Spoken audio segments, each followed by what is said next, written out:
Good evening and welcome to another edition of the Evening Review. Thank you for joining us. My name is Oneuptwo Craig. I'll be your host tonight. And in studio with me this evening is Mr. Borro Ndungula. He is the Secretary General of Ganja Users Namibia GAN. Welcome, sir. I'm pleased to be here. Thank you, sir. Thank you very much.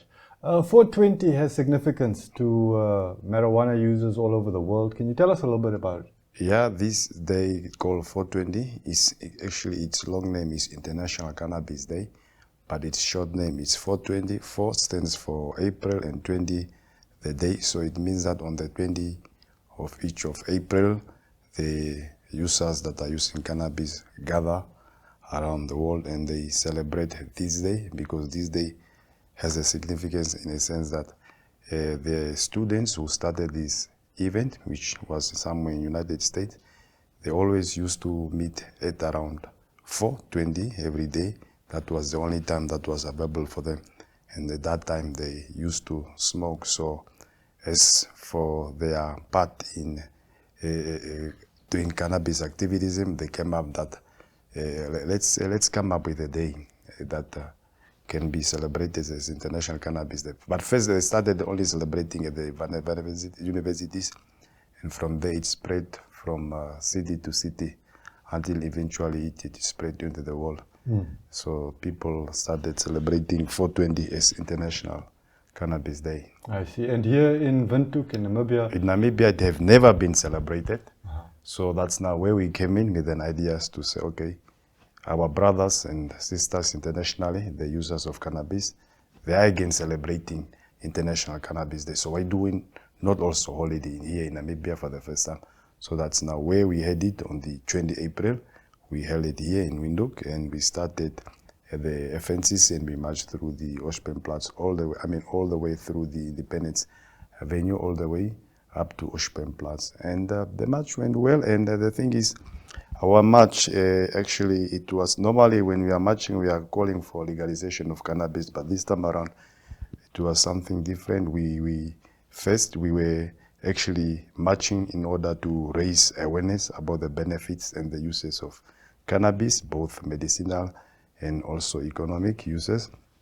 And then the other thing also, we were asking the government to review the current drug law that governs, of which also cannabis is part of, because if you look at that drug law of Namibia, is one of the draconian one in the world, because it allows the government to take people's properties. People are losing houses, people are losing cars and houses and other assets if, for instance, the state finds 115 grams of cannabis in their house or in their cars. Or then what happens is that this draconian law gives the state too much power, whereby now the government can confiscate your house, your car, or your other assets that are valuables that are in your site, and then once then you have to fight, because otherwise, if the court finds you guilty, then what's going to happen? They're going to forfeit your property to the state, and this is something that also happened to our president, Brian Chafta, whereby he was arrested. And him, in his case, he was found with 91 grams of cannabis, which was valued 2,000. And then he was charged for dealing. And thereafter, he was found guilty by the court. So his car was already confiscated on the day that he was arrested. But then what happened is that now, when he was found guilty, then the court forfeited his car to the state, and his car was valued at 160,000. Now, the value of the cannabis, which was 91 grams, was just valued at 2,100. So we feel that this drug law is draconian, it's unfair, it's going against the human rights of cannabis users. It goes also against the Namibian constitution, because it violates certain rights that are provided for by the Namibian constitution.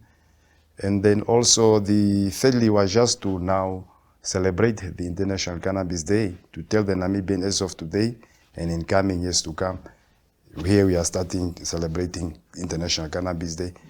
In as much as cannabis is illegal now, even when it's going to be legalized, this day will be there. And with 20 April is now how we started it off now. I see. Yes. But although I wasn't in town, I understand that the march wasn't very well attended. Yes. Yeah, there are various reasons for that why it was not attended. One is that now the people were leaving. It was the Easter weekend. People who wanted to attend could not attend so because they had to go with their loved ones to where they had already made plans. And then the other issue is also the people were also afraid to be harassed by the police because we are marching for something that is prohibited. And the other issue is also due to the fact that the police last time they interfered in our march because they stopped it and they said that we could not, our march could not partake for the purposes because it was being attended by the foreigners, so they didn't want any foreigners taking part in our march. So they decided to cancel it until we came to our sense as to just have Namibians participate in our march. So those were the issues that contributed. But our march, in fact, in as much as that it had a low turnout, it was not more about the turnout, but it was more about the message. Yeah. And the message that we were carrying was that we are requesting the government to review the draconian drug law because it's really a lot of people are losing their properties and assets to the state because this law, it's from 1971. Yeah. And ever since it has been enacted in that format, it was never changed. Now, 1971, we are talking about 53 years ago. Yes. And you know, during the apartheid era, there were certain laws that were specifically created for the white people, which were good. But then there were also very draconian laws that were specifically and deliberately created for the black people. Yes. And this very now drug law is one of those laws because that law, it's like this. It gives police power to even search your house without a search warrant. Whereas the Namibian Constitution says that if the state wants to search your house, they must produce search warrant. But when it comes to this drug law, it gives the police power to bypass the Constitution and just go to search people's houses. And the other issue is like for instance, with Brian's case, if they find the cannabis in your car, it means that car was commissioned to use the crime. So in that way, it's also taken. But the same is not applicable to the people who are committing robberies, who are committing rape or whatever funny crimes. When they also use their car to go commit that car, it's never applicable to them. So it's only in this drug law that you find these things. I think we'll return to the issue of the law, but I wanted to just focus a little bit about on the attendance of the march. Yes. To ask you, was it a reflection of how prevalent cannabis use is in Namibia? Is it just a few people? No. It's not. Partake? Yeah, it's only few people who partake. But when you look at the number of the people that are using cannabis, it's a lot of thousands. You see, according to the United Nations statistics on cannabis usage in Namibia of 2011, by then they were saying that 5% of the Namibian population is using cannabis. So now we are talking about 12, 13 years later. So that number might have doubled, if not have tripled. So at the moment we are talking about the number of 200,000 to 300,000. And why will I say it's like that number? Look at the amount of cannabis that is always busted at the border. It's cannabis worth of millions. And also you must also look at the number one, product that is selling in the shops is a Rizla. Rizla is now the commodity that is selling everywhere. And the Rizla, why is it selling so good? It's not because for the fact that tobacco sales are going high. everybody knows that it's because of the cannabis. And it's millions of Rizlas that are selling. You can do your research there with the Ministry of the Finance. They will tell you that Rizla is one of the fastest commodities. And these thousands of people, are they all from certain areas, certain demographics, certain income levels, or? No, not really. If you go everywhere in Windhoek, Rizlas, they are being sold in Klenkupe, they are sold in Eros, they are sold in Katutura, they are sold in Chomise, they are even sold far deeper in Sharks. So it shows you that the people that are using cannabis is in fact each and everyone. Everyone in Namibia is using, even students, the police officers, the army officers, the civil servants, the whole section of the Namibian society is using the cannabis, but it's a prohibited substance. And that's why the people do not want to come out and be even more open about it, because some people, even their works is stipulating that they must not get involved or be seen using these prohibited drugs Otherwise, that's one of the reasons they could be fired, you know. Yeah. So we'll just take a commercial break quickly, but we'll be back in a few moments to continue this conversation. Stay with us.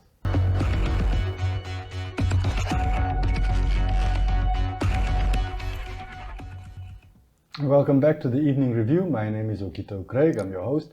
And we continue our conversation with Borro Ndungula. He's the Secretary General of Ganja Users of Namibia. Borro, you were just saying how prevalent the use of ganja is in Namibia. I wanted to find out, initially there were plans for another march on the 3rd of March. no, 3rd of May. The 3rd of May, yes. Yes, that one is going to be very interesting because what's going to happen, we want to start with this march at the prison and then we'll be marching all the way to town because during that march we'll be requesting for the release of all those people that are incarcerated in prison for the cannabis because we don't believe they should be there, considering now the world has changed its stance on cannabis, whereby in 2020 the United Nations has rescheduled cannabis from the dangerous category in which it was, where it was said it was useless, to a useful category. So then it has also asked member states to also lessen their stance on cannabis, whereby Namibia is also a member state of the country. But what I must tell you is that Namibia is one of the countries that is having the strictest and draconian law that punishes people, even just for small minor. Imagine Brian Chafta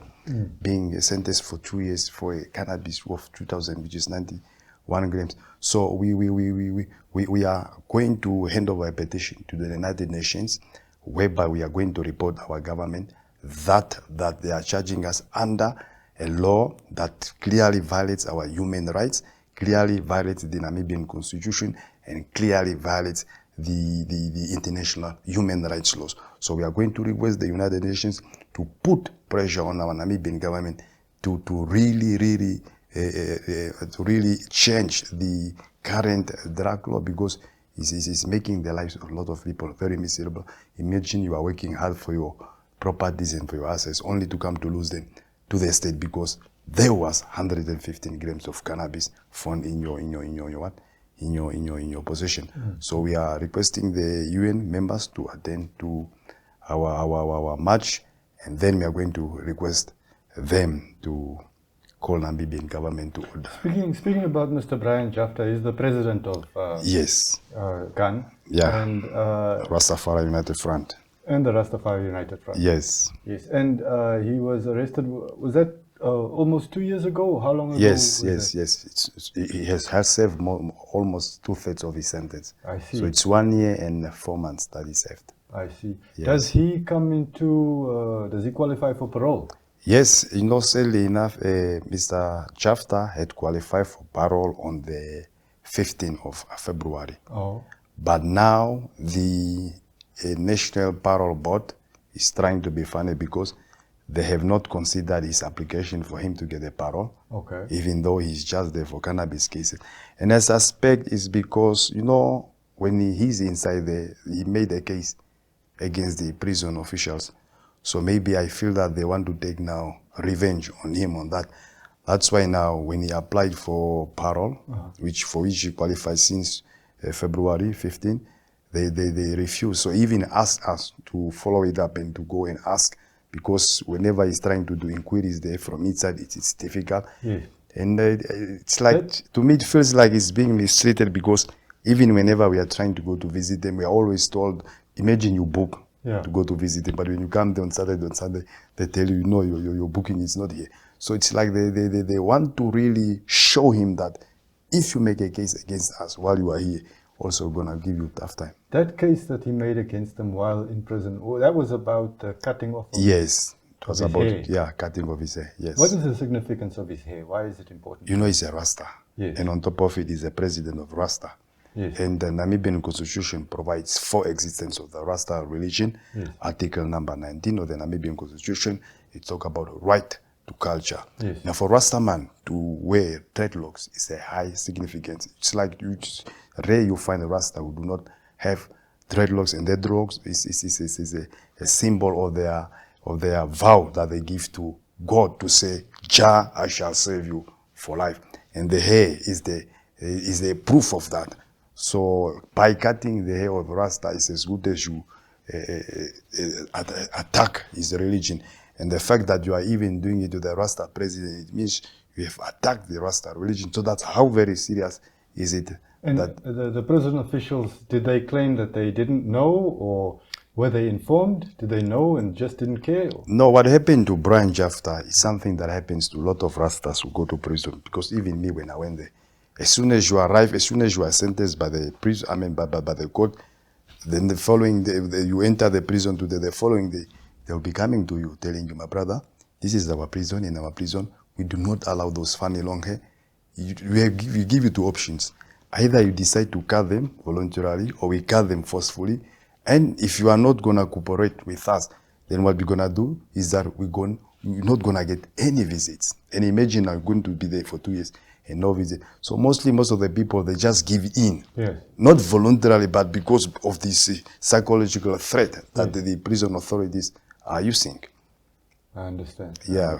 I understand that you and Mr. Chafta, you also put in motion a constitutional challenge regarding that very law. Yes. Can you tell us about developments in terms of that? Well, that case for us has started since 2021, and for now, at least now, we are now nearing the end, because now what is left now is just the stage of going to a trial. Okay. So the trial is coming on the 2nd of July. I don't know how long that's going to last, but thereafter, once the trial is done, then it's just submissions, and then from there is judgment. So we are now nearing the level where we'll now hear from the court where they are going to say whether we have lost or the government has won. But in a way that I view it, is we are winning in a sense, because the government is defending outdated apartheid era. You understand? It's no more about whether cannabis is good or bad. It's about apartheid era law, which is violating human rights of the Namibians, which is violating Namibian constitution, and which is violating international laws. That's what was the case now boiling to. So in that case, I think that we're going to win it, because there's no way you can defend a law like that, because within that law, there is a presumptions part, which is called Section 10 of the Drug Act, which is in short called abuse of dependent substance and rehabilitation center. Now that Section 10 is now where it has a problem, because it's violating the Namibian constitution directly, because under the Namibian constitution, that is now Article 12, a right to fair trial, you are innocent till proven guilty by a competent court. Yes. But under this law, as soon as they find, they say if the state finds 115 grams in your house or in your car, you are presumed to be dealing. So you are already guilty for dealing. So whether you are in fact really planning to sell or not, it's not about it. According to the state and the court, you are guilty. Now the onus now is on you to prove to them that you are not dealing. So the law makes it easier for the state. The state does not need to investigate whether you are really dealing. No, for them it just has to take that ganja that they found you with, they put it on a scale, and as soon as you sell more than 150, you are dealing.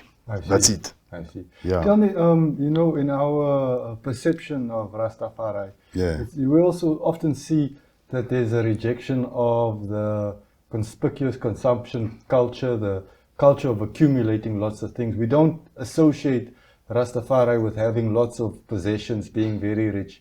The reason I mention this is I want to find out, do you think that you can get a fair trial if you cannot afford the best lawyer? Or is there a way that you are able to pay for the best legal representation? Will you be able to pay for the top legal representation if the case takes longer? Well, in our cases, it's like this. We are suffering because when we go to the court, they give you three options. They say you either defend yourself, and if you cannot defend yourself, the government will give you a government-paid lawyer. And if you cannot, or if you do not want a government lawyer, you have access to a private lawyer. But now what is happening, just in the words they say, but when you apply to the director of legal affairs there, for cannabis cases, mostly they never give you a lawyer. They will just tell you, no, your case is not worth for you to get a lawyer, because it's going to cost more than the value of the case. So for ganja cases, actually, we do not have lawyers. And this is where the problem becomes now, because now people are being sent to prison, not because they are stupid, but because they do not understand the law. And the law does not take that into consideration, especially if you do not have a lawyer. And the system, the way it is designed, is to deny anybody that is arrested for cannabis to be provided with a lawyer. They want you must go get your own lawyer. But it doesn't make sense, because now imagine sometimes you are arrested for cannabis, the value is just 200. But when you go to the lawyer, you open a file, he's asking you 2.5, and per appearance, he's going to ask you 800. At the end of the day, you will end up paying 10,000, 20,000 for a case whose value is only 200. So it does not make economical sense. That's the way you find a lot of people ending up defending themselves, and they make a mistake, because for you to be able to defend yourself, you need to have some kind of a knowledge of law. Yes, yes, yes. Now these people do not know. It does not know what is the disclosure. It does not know what is evidence. It does not know how he should defend themselves on facts, or how to defend themselves on the law. They do not know. And that's how they, fortunately or unfortunately, always end up being as a victims. And they're the ones who are made the example of, because the people that are being sentenced to jail for possession or dealing in cannabis, and many is just these vulnerable ones who cannot afford the lawyers. If you can afford the lawyer, even if you are arrested with 200,000 kg of cannabis, or 10 kg, 20 kg, as long as you pay for a lawyer, your chances of winning that case are super high. And most of these people never see the inside of the jail because of the money that they are having. Because they have money. While those ones that are going always to pay for cannabis is these very poor ones. We don't have much time left. Please remind us of the date when that constitutional challenge continues, and then tell us about regional developments in terms of cannabis in Southern Africa. Yeah, okay. The case is taking place on the 2nd July. 2nd July. Yeah, these 2 months to come. And let's talk about the regional development. Yes. When you look around all of the SADC, all the SADC countries, either they have legalized cannabis or they have not legalized. I mean, or they are about to legalize. That leaves the Namibia is the only country that does not or has not legalized cannabis.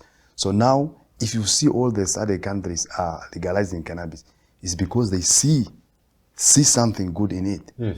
And for Namibia not to want to legalize cannabis, they are missing out too much, because of all the countries in the world, Namibia is the one country that will benefit most from cannabis, because Namibia can become #1 cannabis export country, because the reason being Namibia has got a lot of land, lot of sun, and lot of water. That's all what you need for cannabis. Even the Europeans, they wish they could grow cannabis, but their weather does not permit it, because sometimes in Europe, people, they only see sun 1 hour or 2 hours in a day. Whereas here we see the sun, I don't know, from 7 to...